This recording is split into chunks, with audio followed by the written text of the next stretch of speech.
introduce myself. I'm Pat Ripley. I'm the director of the Lamoille Chamber of Commerce, Lamoille Economic Development Corporation.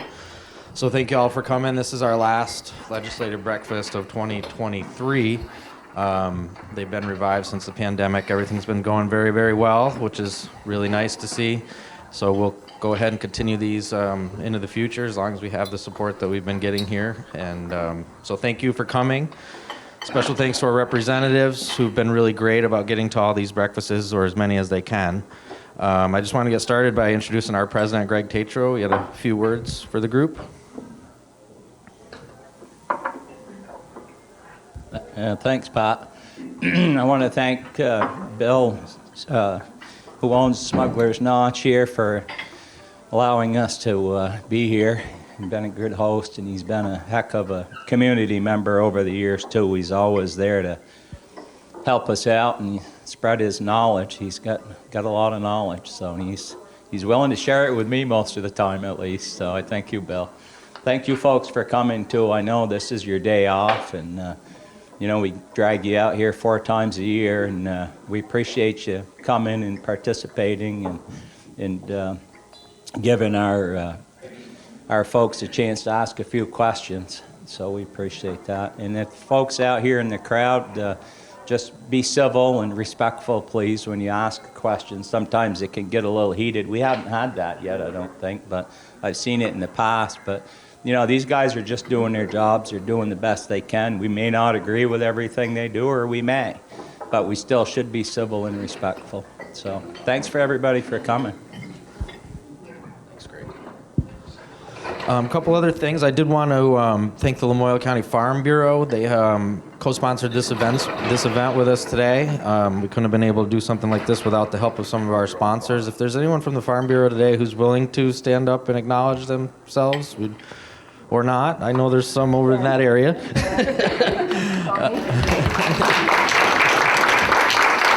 a lot. We appreciate it.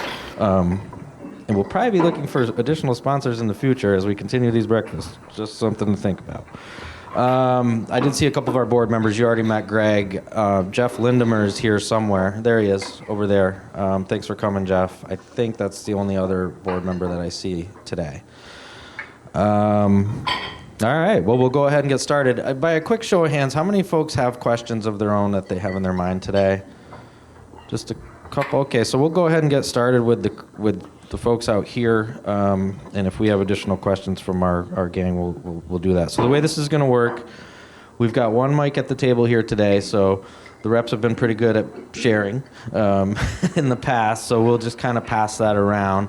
We'll get started. I was hoping to just go down the line and have everyone introduce themselves and maybe just let us know what committees you're on. And then Elisa is going to take my mic and be in the crowd here. So just kind of give me the eye or the look or raise your hand if you've got a question and you want to participate. Former board member Steve Clokey showing up here, so and Elisa will take care of you, and we'll kind of get around the room as best we can. We'll get as many questions answered as we can. So if we could kind of start down the line here.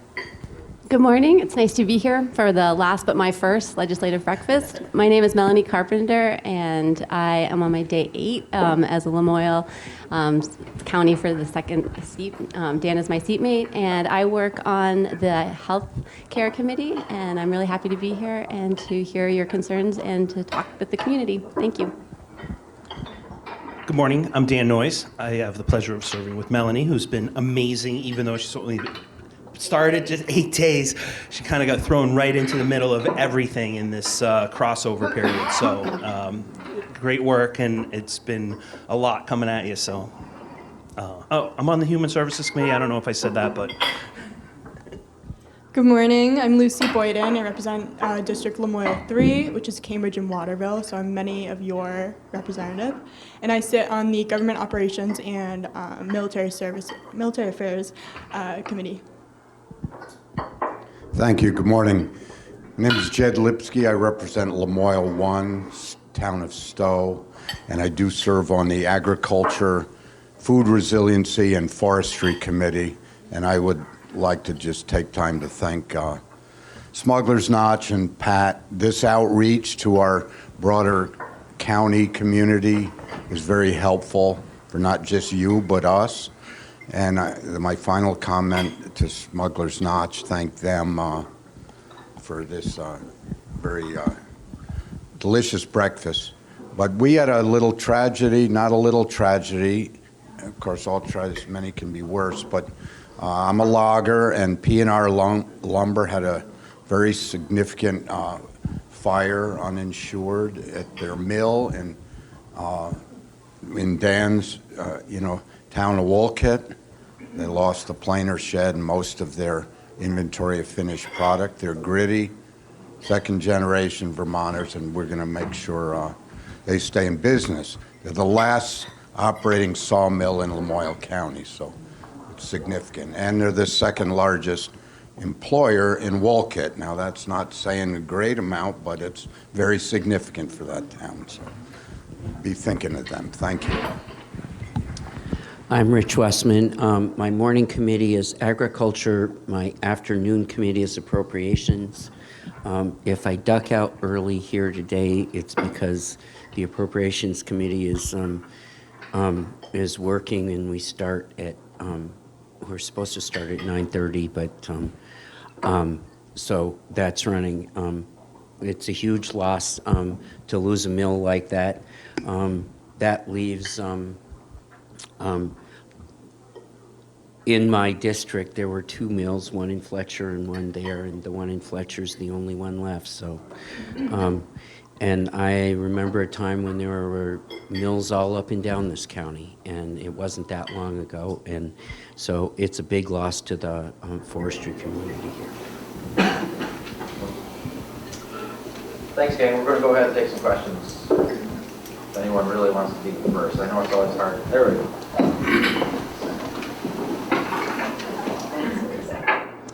Good morning, everyone. I'm Allison Link from Morrisville and work for Healthy Lamoille Valley, our substance prevention coalition and a program of the Lamoille Family Center. And so I think we've all heard about the vaping epidemic and how much flavors attract and drive youth vaping in our state and across the country. And so I want to just put out there actually questions to all of our legislators who we so appreciate in thinking about, well, what are your takes on this topic of the legislation on, hi Saudia,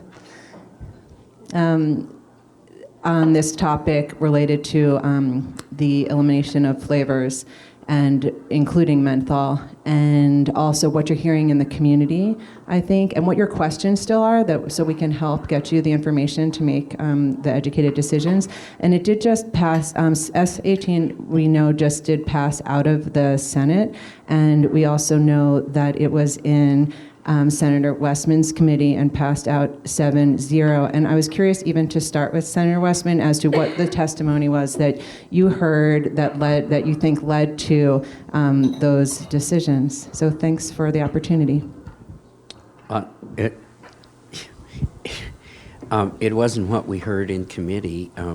Every school district, the superintendents, almost every principal in across the county, the medical group at Copley, at least 4 or 5 primary care docs got a hold of me. It's pretty. Dan said on Saturday when we were in Hyde Park doing a meet and greet that a majority of his contacts had been from people that were opposed to it. That's not my experience. My experience is it's probably ran 90% of the people that contacted me were in favor of banning. So.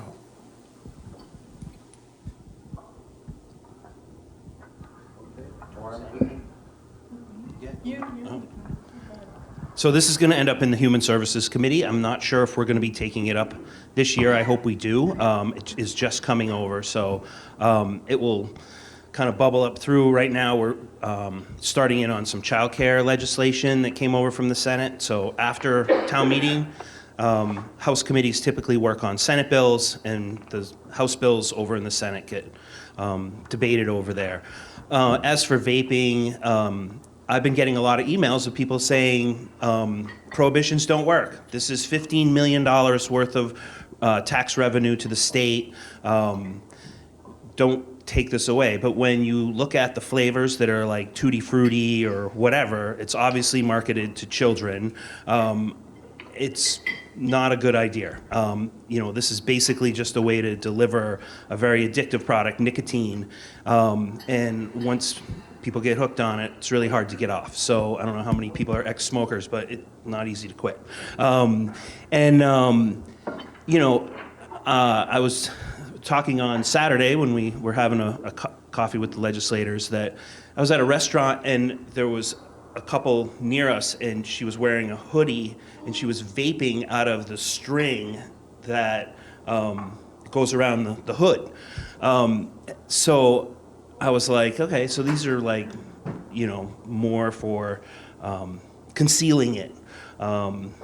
Anyways, so one of the things that the Senate took testimony on, I was reviewing some of the Senate Health and Welfare testimony, was that Joint Fiscal looked at it, and it is like $4 million of revenue to the state for vaping products, because the tax rate is, I think, 98% or something like that. And then also with the menthol cigarettes, which I don't know if they're included in this bill yet, but they looked at the lost revenue there.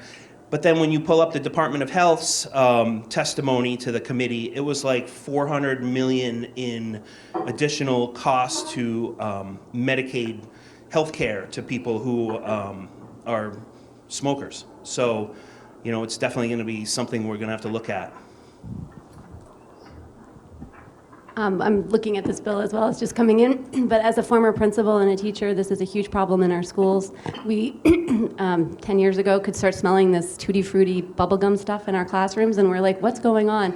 So it's a huge problem, and I support doing anything that will make our world safer for children. So. Okay, great. Additional questions? I saw a few hands earlier.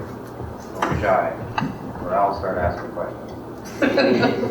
Right here in the middle with the blue shirt. Yep. Good morning. Sam Lotto, Cambridge resident. And my question is really kind of in the area of sustainability and kind of long term. I think to start with the education theme and young people, is there discussion afloat? Just haven't heard much in the press, could have missed it. We really have with COVID. For example, I read to a group of third graders. Now that group of third graders were the COVID kindergarten. And it's clear a lot of what you really learn in life, you learn in kindergarten, and they missed it. So my question, or the discussion to start, you're gonna have a big gap coming that you're gonna have to catch up on. What's going on in the area of education and education funding to be ready for those additional costs? We're not just talking special ed, just basic, regular, good kids who really have missed out and are really behind at the moment. I'll start. No, I just want to make sure. Oh, yeah. So I'm not 100% sure, but it's something I definitely can look into more. But I know that in Human Services, we have been advocating with the Healthcare Committee around making sure that there's investments in mental health services for young people. And I'm sure that through our discussion on the child care and pre-K that we're having, that's going to be coming up for the next week or so in committee, there'll definitely be discussions around, the impact that COVID has had on children and what we can do to help them. But that's a lot of that is going to be in the Education Committee, and I'm more on the Human Services side. So, Well, Dan, just to follow up, and again, I may not have the answer, but it's coming. So even as a person who supports education, 2-3 years from now, when these third graders, I'm just saying that, but kind of hit 5th, 6th, high school, and we have these testing gaps, it'll be troubling to hear, oh, we don't have the money to overcome. Because you know it's there, and you know it's up. Yeah, no doubt. I agree. Yeah, that's a great question, and I also don't have the best answer for you, but happy to further look into it, as I'm not on the education committee, but it is the room right next door to my committee, so I'll pop in. But I would just echo Dan that it's a lot about the investments that we're making. We just went over the budget, and the investments are there in our education system. It's also about investments in our workforce, getting awesome quality educators to come to our schools and be attentive to those and know when one is falling through the gap. So just a lot of investments in multiple different areas too. Yeah.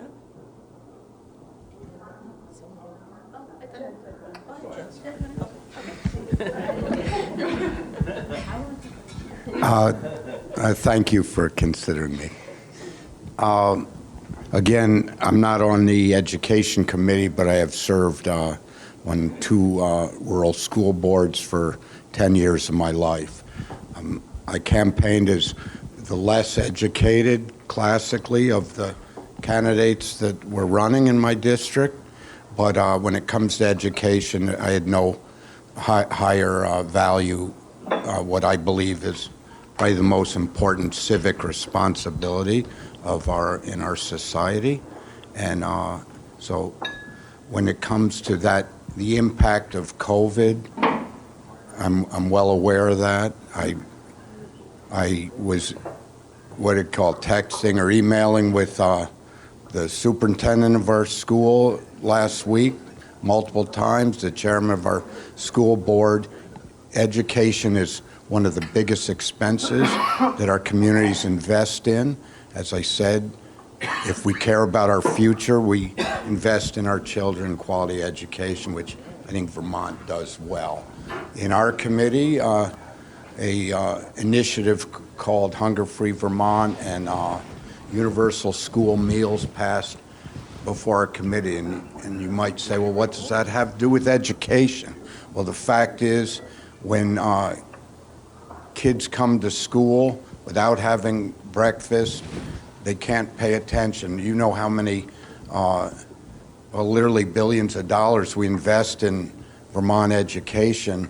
When you can't pay attention, you're distracted, because you're dealing with hunger, then it just adds to the failure to learn, as well as the productivity at the end of the day. The specific point about filling the gap, the educational community, I know, understands this. When I was young, if you didn't do well, you had to go to summer school or evenings, whatever. Whatever it takes, we've got to try to bring help needed. But let's make it clear, it wasn't just the pandemic. Something else happened during that period. Devices. A lot of kids, young students, are behind in reading because their faces are in little devices, and that impacts brain synapses in many ways that are not positive. So your challenge as a volunteer, reading advocate in elementary school is probably more important than ever, because reading is being lost as a skill across many grade levels. All I'm saying, it's a very complex challenge, but a critical one.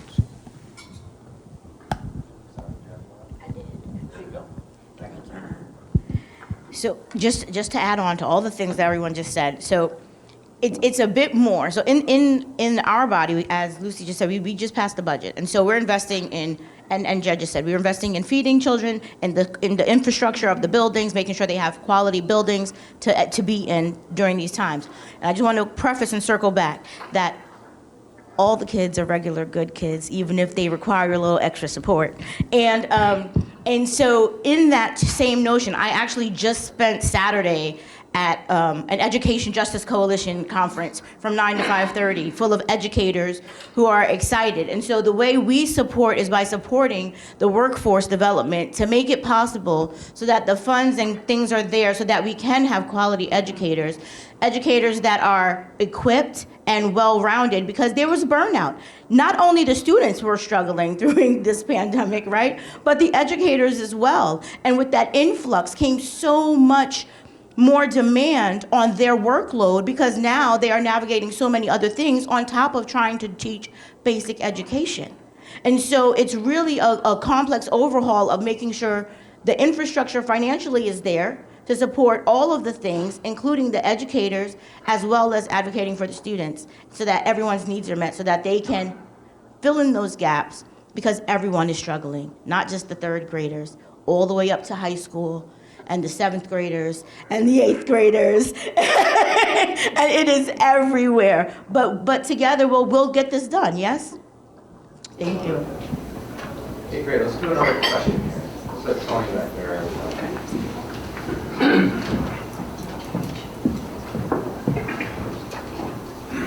Hi, I'm Tony LeBoyer from Footbrook Farm. This kind of almost can go hand in hand with the education, but it is about farming, but I'm concerned about that food that we're talking about, feeding people, is just getting more and more expensive.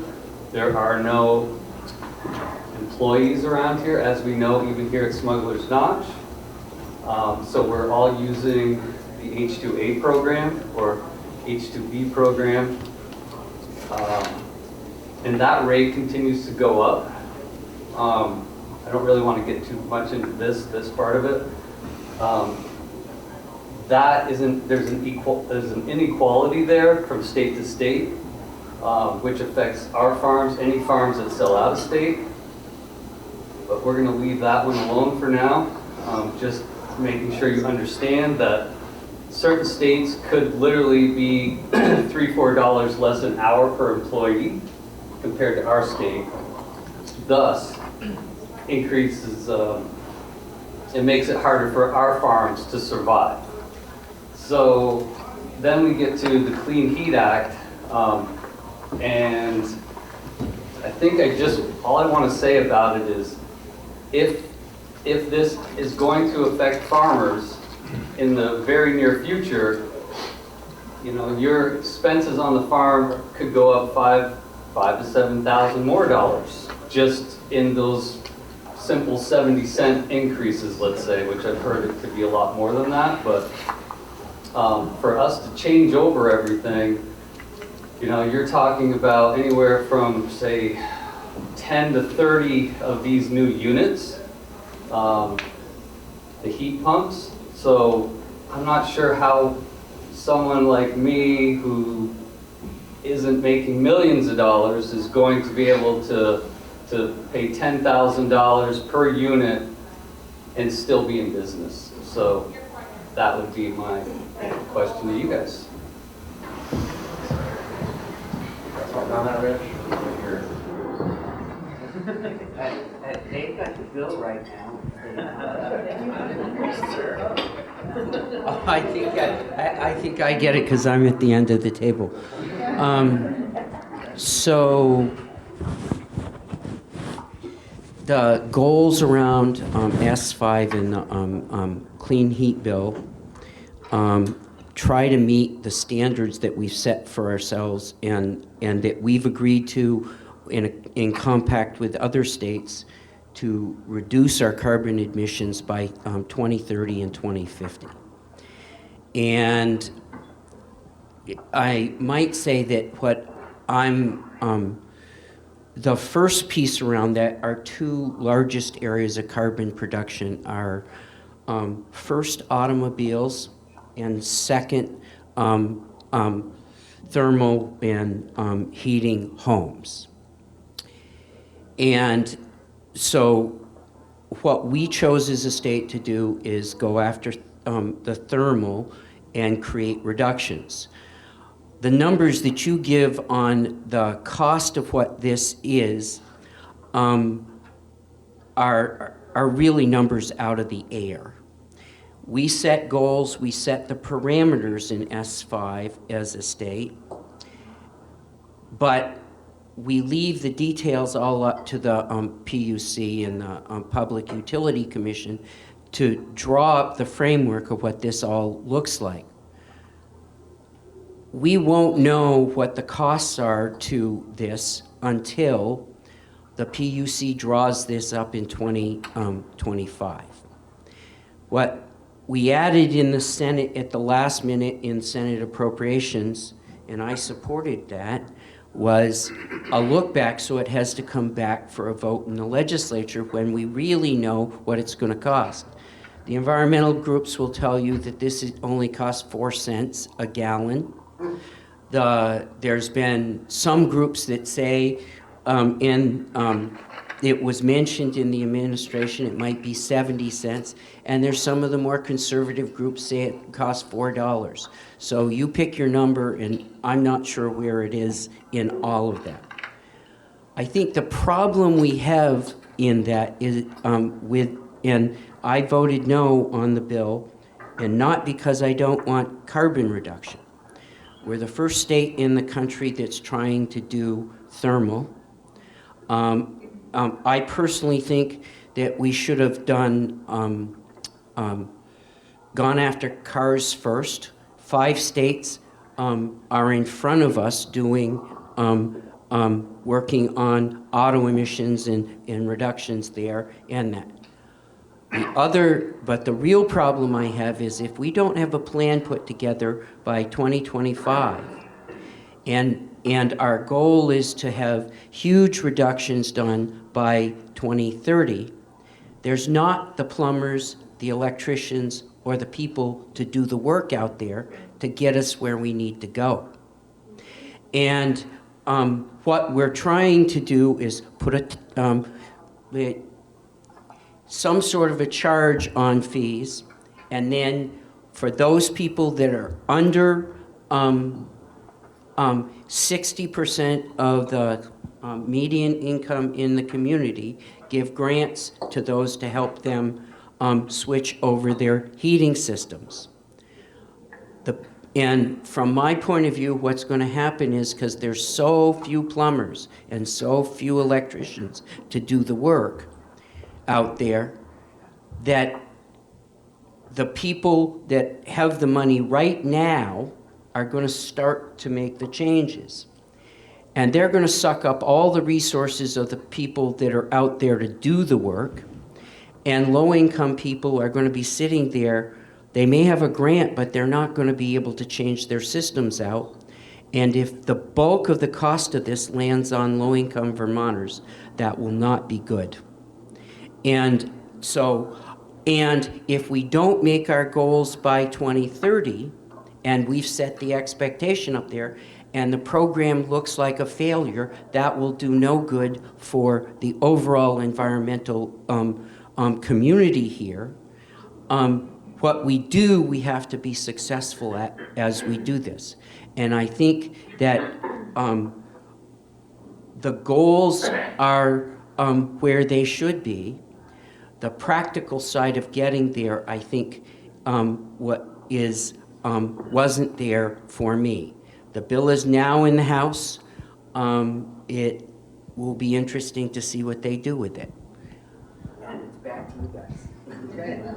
All right, because at least part of this is very relevant to Mr. LaHoyer's question, and that is the agricultural sustainability.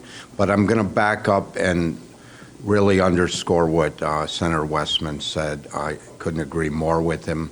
Everyone in this room cares about clean heat and reducing greenhouse gases, but when it falls more on the shoulders of the most vulnerable or the folks that can least afford it, and there is no practical, clear pathway, it's clear where I stand on that issue. I think we look forward to the future, of reducing those greenhouse gases. And I talked till everyone was sick of hearing me in the House about the carbon pool and what role our forests actually play in both sequestering carbon and storing it for the long term. It's a concept that we learned about 50 years ago and understand, but it's been lost in the conversation, but it plays a very critical role. The northern forests and the northeast, northern forest specifically, and the northeast in general, is fortunate ecologically to be able to be leaders in that effort, and that's where I'm going to continue to advocate for. But as far as the agricultural sustainability that the LaHooliers asked about 10 minutes ago, in the Agriculture, Food Resiliency, and Forestry Committee, we have been addressing this and taking testimony for 2.5 months, and there are a lot of initiatives for farm to school, of which the Boyden farm beef is distributed all over, the ground beef to public schools all over the state of Vermont as one vendor. Salvation Farms, we just passed support to them, which gleans produce from all over the state. It currently is packaged and available for some institutions, corrections, and we're trying to help fund that so it can be, the storage and packaging can be improved so it can be available for hospitals, schools, and other food pantry, Meals on Wheels. So food resiliency and the survival of the farming culture, both small and to large dairy, is all we talk about every day. And we know it's critical to the health and nutrition of everyone in the state. And it's a lesser footprint when we're not trucking produce from the San Joaquin Valley out on the West Coast to here, when we have the ability and the soil and the knowledge to do it here. So we'll continue to advocate and not throw unnecessary costs in your operations, i.e. in fuel, in your way at this critical time. I'm just going to focus on the clean heat portion of the question, but the climate is really important to me, and it's also important that as we make plans and make strides towards the future, that we're making these plans that are collaborative and equitable. I just want to echo something that Rich said, is that we really don't know what it's going to cost until the plan comes back to us. So we'll have 2 sets of votes coming up. The first one will be to basically initiate the study. And then they'll come back with the study, tell us what it's all about. And one thing I'd love to see from the bill before it comes to the House this first time around is more of a check back when it comes back. So the legislature has more of an influence of what this plan looks like and more of the ability to change it if needed. Something I'd also like to see is a better definition of, I think it's the heating space definition. Right now it's kind of broad, so it would affect our sugar makers, our farmers, even our restaurants, just based off the fuel that they use for their industry. But yeah, it's really important to me that we are thinking about our future and what it looks like to slowly move away from fossil fuels. So in Lamoille County, there's over 600 older Vermonters on LIHEAP, which is the Low Income Heating Assistance Program. And so we need to really think about how individuals who are living in our community can afford to heat their homes and not have to make choices around how they're heating their homes. People that have the ability to weatherize their homes, install heat pumps, drive electric cars, they're making those investments now because they know that over the long term, if they have the money to invest up front, it's going to save them money in the long term. But a lot of people don't have that money to invest. And as Senator Westman said, if this gets initiated and all of a sudden there's millions of dollars in a bank account because we don't have the workforce to do these installations for low-income Vermonters and older Vermonters, it's not going to look very good. There's a group of more rural representatives who are really looking at, as Lucy was saying, around what the definitions are. What are we targeting? Is it, all diesel fuel, and it's not going to work in rural Vermont if we're not thinking about our farms and thinking about our working landscapes and logging. This is supposed to be targeted more towards thermal heating of homes.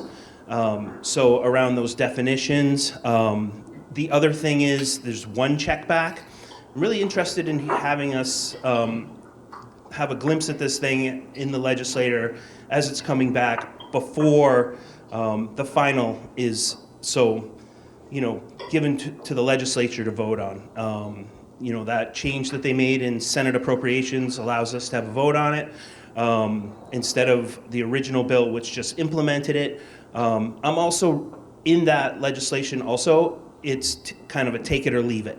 And I think we should be changing it so that the legislature can look at what's proposed and maybe make some changes to it. So, that's another one that I'm really interested in changing.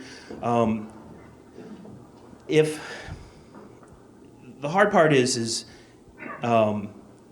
if this thing comes to this bill comes to the floor, right? So it's going to come out of natural resources in the House.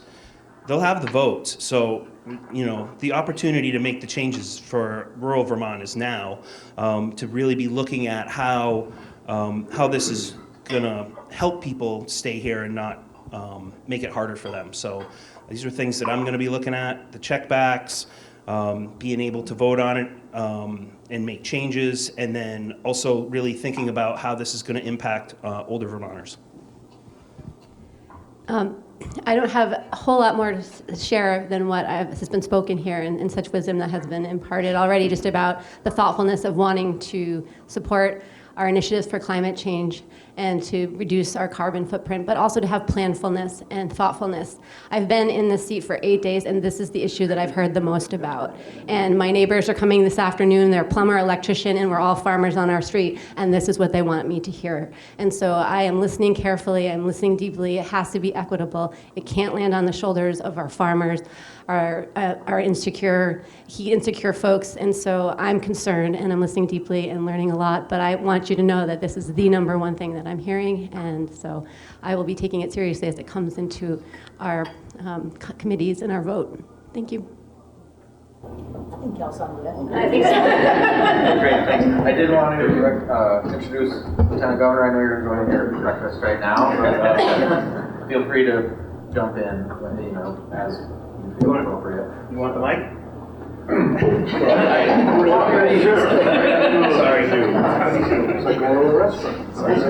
No, that's fine. I just actually mostly came to listen and hear what you're bringing up and the questions you're raising.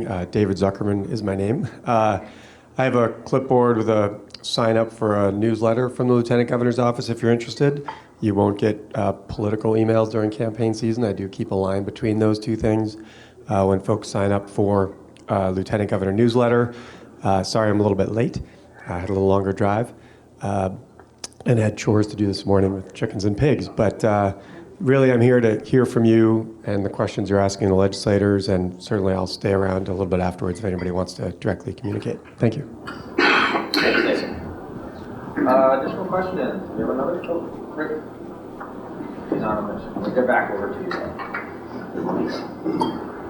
First of all, thank you for coming out.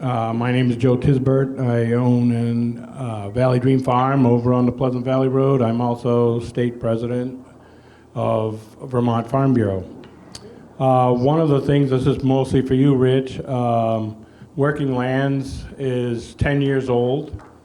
They've been very successful in forestry and farm development and workforce development. The governor put in dollars to support that program and enhance it, and the House deemed to take that money away.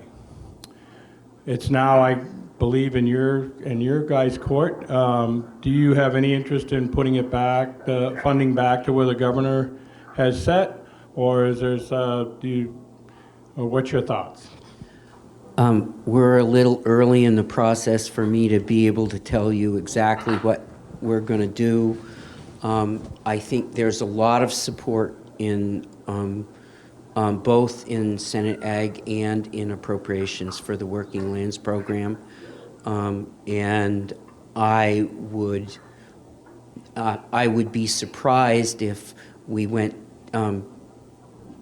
we came out with no increase.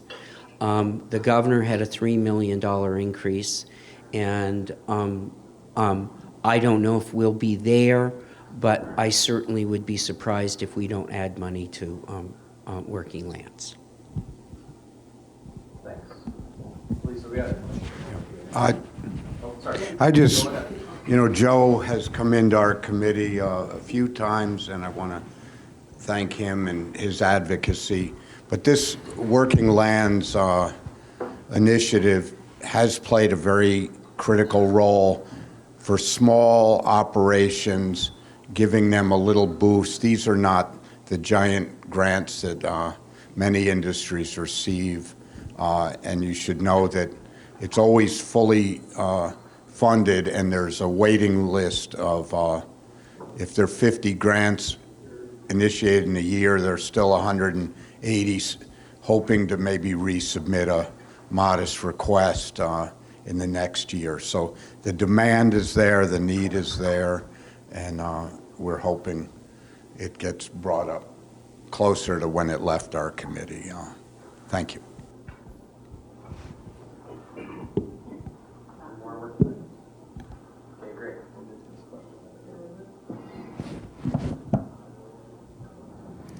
My name is Diana Osborne. I'm a paramedic that lives in Johnson. And if you've been in the room with me or on Zoom with me in the last decade, you've probably heard me speak to my concerns about emergency medical services in the state of Vermont.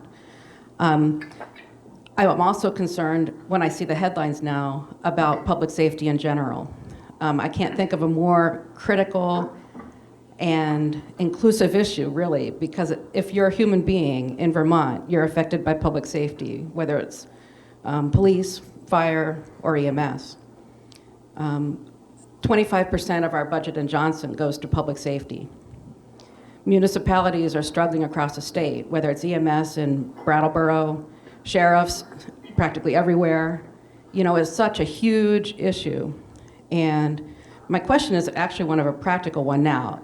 You guys all know I'm always available to help point you toward resources, information, and my personal experience around the background. But what I want is an answer moving forward. If I see the solution as one that needs to come from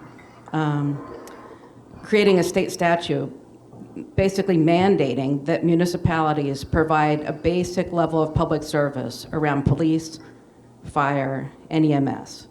I think our municipalities need that support from the state. It's got to be made in legislation that we provide fire, police, and EMS. Because did you know it's not required that your town provide that? Yeah. And if I see that state statute needs to change, how do I do it?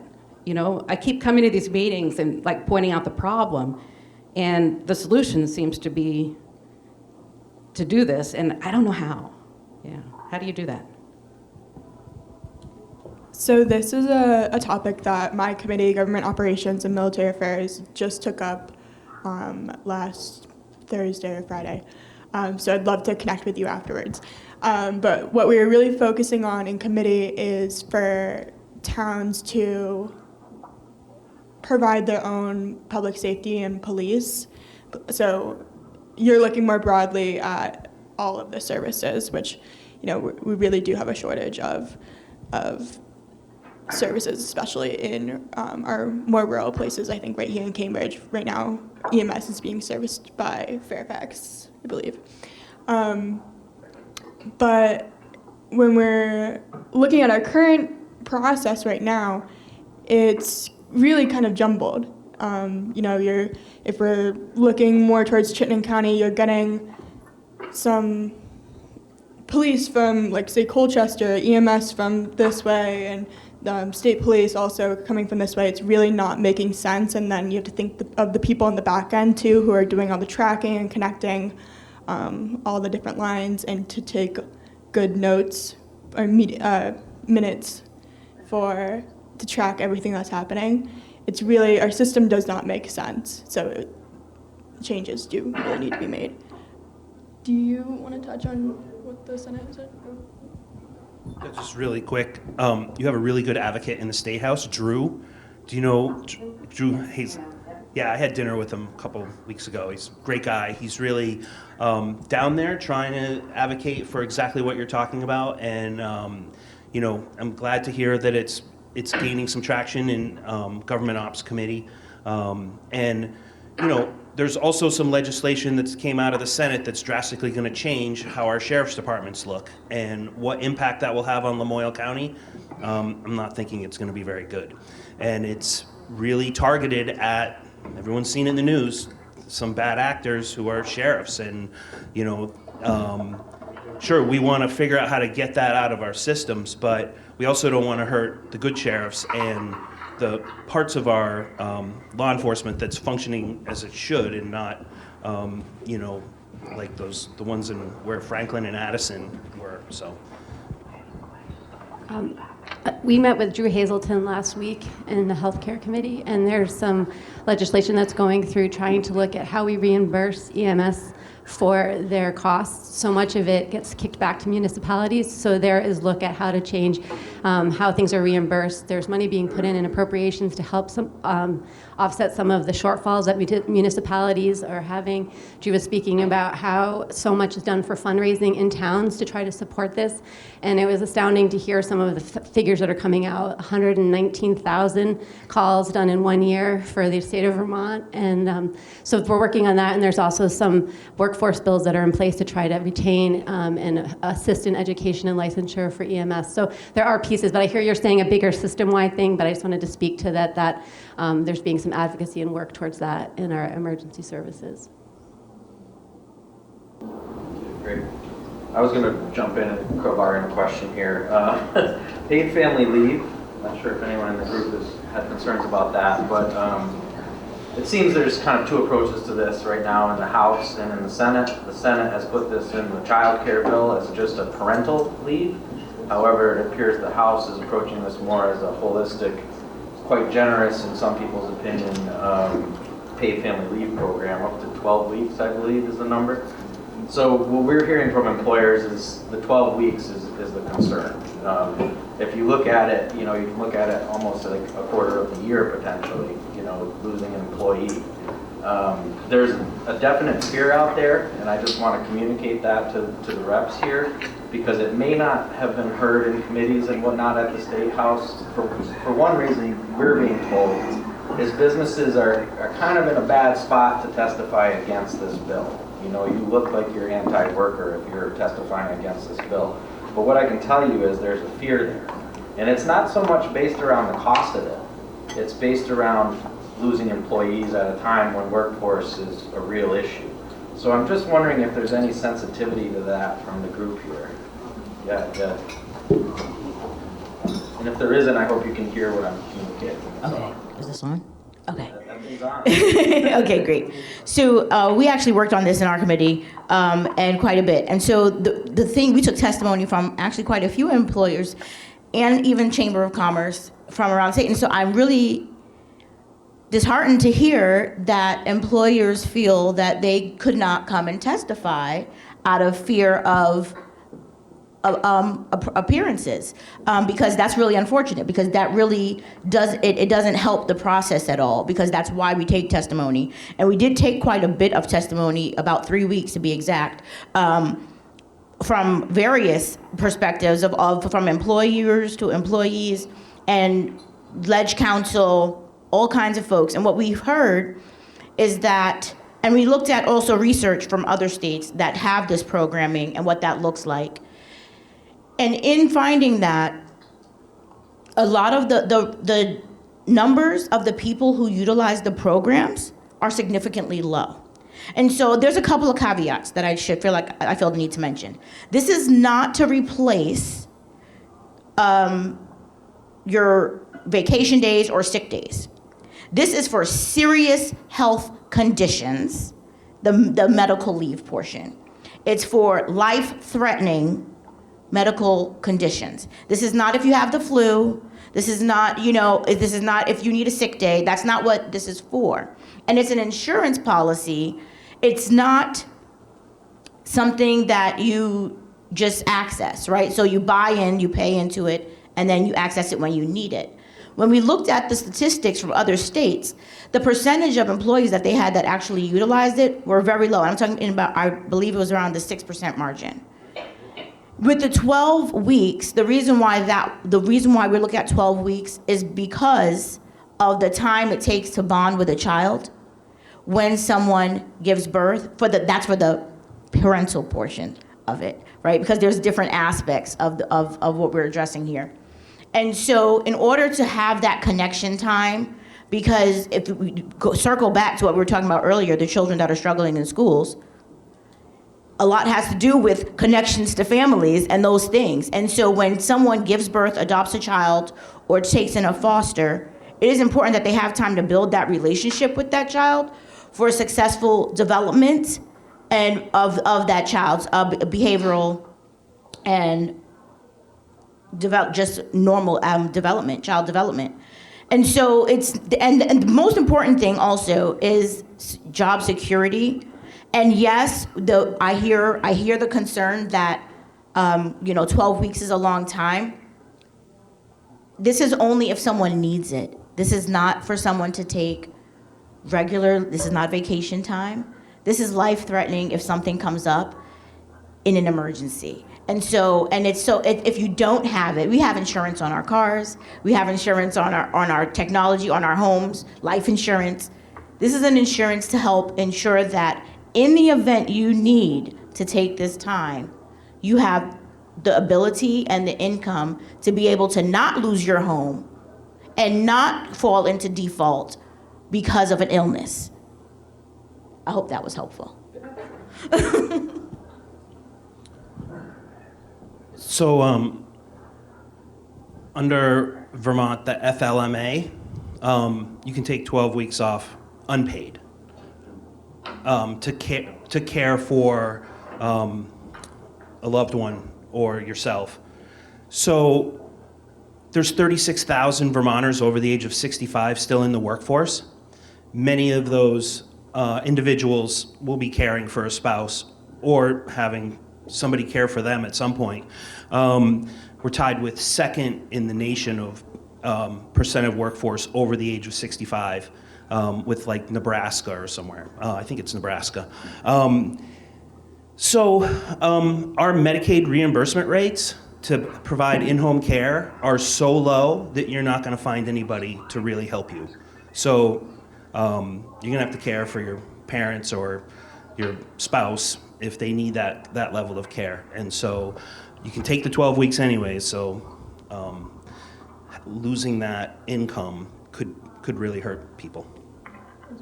Yeah, I think just to follow up on that, I think the concern is by offering those 12 weeks paid, it may incentivize more folks to take those 12 weeks that may have not otherwise. That's just every year. Just to throw that. Shut up now.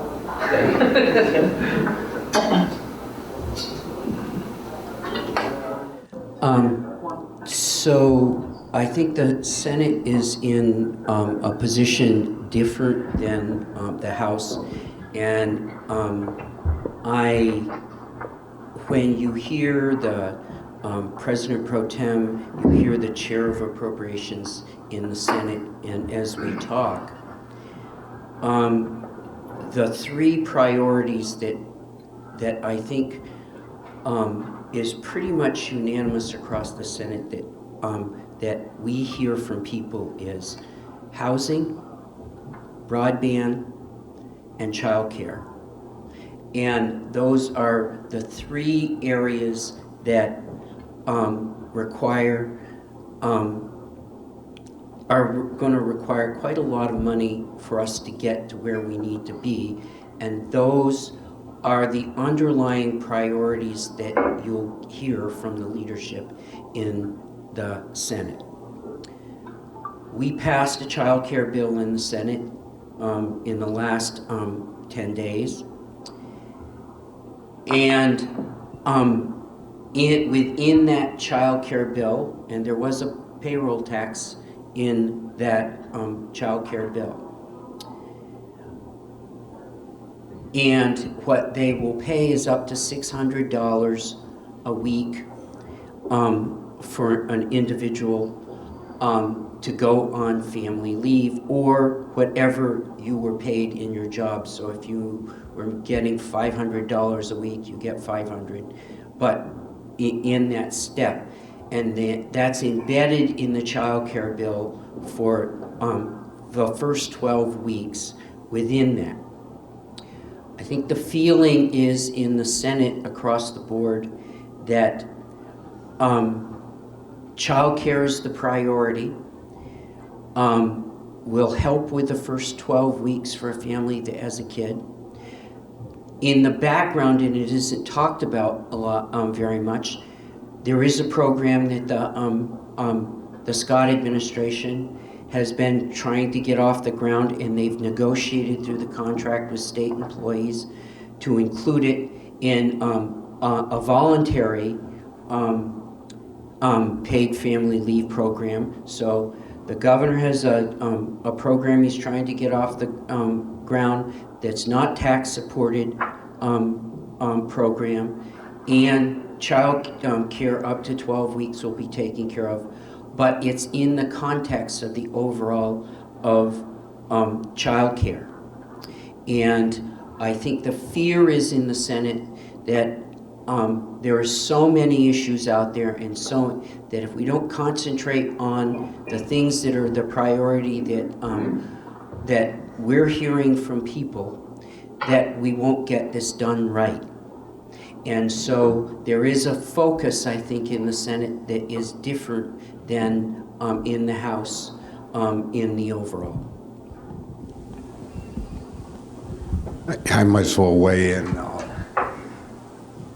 This is I made the mistake of getting up at 2:30 in the morning, opened my email, and Jed, I'm so disappointed in you. We saw your record opposing the paid family leave bill. What's up? You know, why?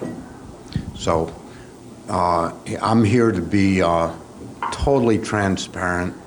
People who voted for me knew who I was. I want to reach out to my dear friend Saudia, because Saudia raised a concern which everyone who values democracy should be concerned about, and that is, if you remain silent because you feel intimidated to testify or share what you believe in, then our democracy fails. So thank you, Saudia, for having such a strong awareness.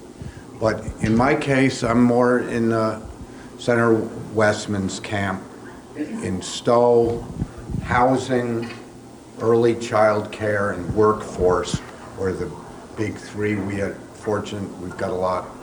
We're a little ahead of the curve on broadband, but those were the issues that I have advocated for. And as far as impact on businesses, I found that 90% of the 250 businesses that I interacted with in Stowe supported investing in early child care education, where they did not feel the same way or even close on the 12 weeks paid family leave initiative. So that I was addressing my constituents and my district in my vote. I'm open to understanding that there's such a workforce crisis, and when people are forced to choose between abandoning their family needs in a critical time versus risking their job, that's a difficult situation that I think, hopefully as a body, we can come up with a balanced solution to. Thank you. No, I think you guys made really great points. Thank you. I think those my turn, man. I'll be quick, Charlie. I'll be quick. Senator Westman brought up childcare, and that's going to be in our committee, as I was saying earlier. And I'm really concerned, and been a lot of talk about workforce. If we make large investments in childcare, around education opportunities or benefits for childcare, more benefits, I want to know what impact that's going to have on nursing homes and residential care facility workforce, because they're the same, very similar workforce in rural Vermont. And so that's going to be something that I'll be really thinking about as it comes through our committee, because it's those systems that support older Vermonters are already in crisis. Now is it my turn? Yes. Okay. I'd like to tag on to talking to the microphone. I understand that Johnson State, whatever it's called now, Johnson State College is going to have a nursing program. Is that correct, Richie? They're working on expanding the nursing program within the state college system. Johnson will be part of it. So I have this. This is more a suggestion. I'm piggybacking on Diane. The state does not have an academy for EMS. It does for fire, it does for police, but not for EMS. If you're going to have a nursing school in Johnson, would it not be a good idea to establish an EMS academy there? I know you're looking for the future of Johnson State College and what it's to be in the future, and having the academy there would be beneficial. Your turn, Dan.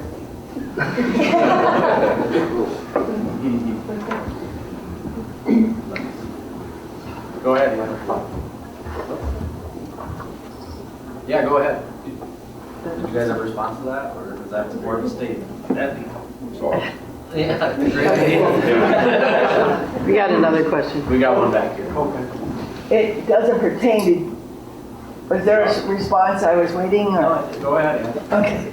I want to thank you all for being here and supporting this end of Lamoille County. I think everyone in the room appreciates driving through Vermont and living in Vermont and the beauty of the open landscape in Vermont. And I would like to say that most of that is brought to you by hardworking farmers. And we saw a lot of people turn to the farmers during COVID, and a lot of us had our local sales jumped sky high. And we would like to reinforce that the farmers are still here. We didn't go away, and COVID's starting to go away. And so we appreciate support from all the local community. All areas in the state are struggling with workforce, and that includes farming. And I just appreciate that you're being approached by so many people for so many different issues. And everybody wants their hand in your pocket for the state's money. And I'd like to say, I appreciate your efforts to look at the big picture, and that we're not a highly populated state, and we kind of like it. We like having the open land, and we like not being a huge city, our capital being one of the smallest and all that. And I think people really appreciate it, and that means that we have to be a little tighter on our budgets, and that, like the family leave thing, maybe 12 weeks isn't what, we could pay out as businesses. Maybe business could pay a little less. So can we still offer things, but maybe not go all out, and just tighten that belt? Because as farmers, that's what we do. We look at what we can buy used. We look at what we can fix ourselves. You all got confused by the Right to Farm bill because you thought that, farmers should be able to fix their own equipment, when actually there was a work in progress with the National Farm Bureau, a mutual understanding agreement with John Deere and with a lot of the other big companies that we didn't need to have legislation yet, because they want to work with the farmers and they want it to happen. So that legislation was going to open way more doors and cause way more issues, way more costs, way more problems. And the farmers actually had already figured it out. So we appreciate when you take testimony from the farmers themselves. I know they don't always get in there as timely as possible, but we really do our best effort. Also, I just want to say overall, any bills that you're looking at, please don't isolate farmers or specific farm groups because it affects us all. I know that you've had some people come in and testify for specific groups, and it kind of hurts the others. You know, that as a group, Farm Bureau represents all farmers, all sizes. Conventional is just as important as organic. In large farms, we wouldn't have the suppliers around if we didn't have the large farms to support the small farms. So it all goes hand in hand, and I really appreciate all the jobs that you're doing, the time that you're giving to our communities to represent us, and I just wanted to say thanks. Hi, everybody. It's a commercial interruption. Let me ask you a question, 2 questions. Does everybody eat here? Yes. Well, then you should all be in Farm Bureau. Second, did you know you don't have to be a farmer to be in Farm Bureau, and you can have your own voice and talk about all these farms and maybe keep a little more around, and if there was more people interested in farms, then we'd see more farms instead of them all dying away. And so, as a guy that comes from a place of concrete, I enjoy all the farms here, and I don't want to see them go, so that's why I'm on Farm Bureau, and I'm not even a farmer.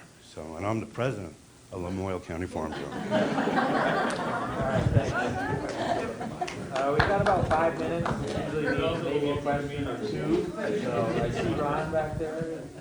Did anyone want to say anything to him? Or can we go? Thank you, and no farms, no food. Right. Ahoy, Rock and Ron here. I'd like to thank any of you who were involved in making the rail trail become a reality, and the governor as well. And I'd like to see if you have any opinions about the upside or if there's any downsides to it. But we think it's a great thing.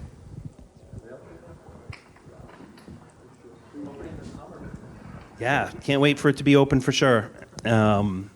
It's definitely going to be really important to our community. In Wolcott, we've been talking about it for, 20 years or more. So definitely looking forward to it being open. So is it my mom. She can't wait.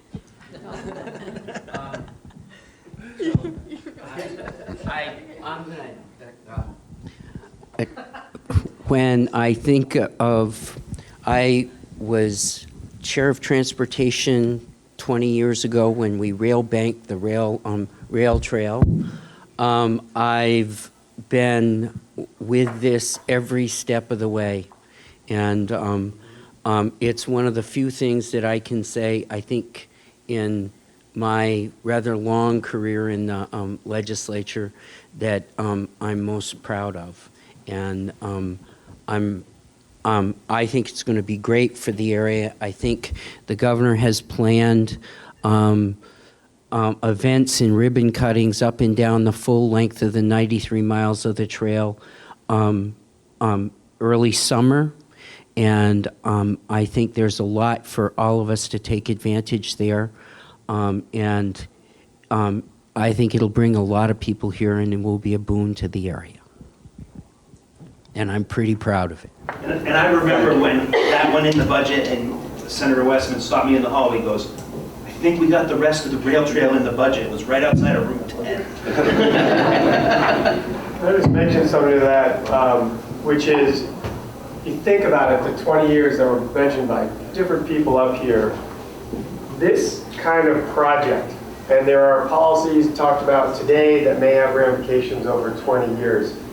That's sometimes a challenge in 2-year sessions and in limited budgets and in, this isn't possible mentality. But when folks work on things for a long time, advocates, policymakers, and make those investments over time, the fruits of that are going to now happen for 20, 50, 75 years for the economy, for people biking or walking by farms and maybe or driving to the rail trail to do something and stopping at a farm stand on the way. All those ancillary benefits come from some of those visionary kinds of things that these policymakers, folks before them. Phil Scott doing ribbon cuttings is great, and he did a lot of work to put a lot of money into this, as did multiple governors of multiple parties. And I just want to go back to what Saudia said about people being welcome, but also people of all the different hats we wear, being part of what makes this fabric and makes these opportunities so great. And we battle and we negotiate over other policies that sometimes feel, contentious. But every time it's people of all the different parties at the table trying to find that balance, whether it's paid family leave, how long is it going to be, how not. So these meetings, your input, their work, I guess I just want to say I think the rail trail kind of epitomizes that fortunate circumstance that we all live in here. So thank you. Well, that was a good note to end on, I think. 9:30. I just want to mention to everybody again, this is our last breakfast of the session. But it's been a great support. It's gone really well. We appreciate everyone's support on all the different levels, and we'll go ahead and continue to do these as long as that support's there. And thanks for coming. I think there's still more food and coffee, so feel free to have a little more and hang out a little bit. Have a good morning.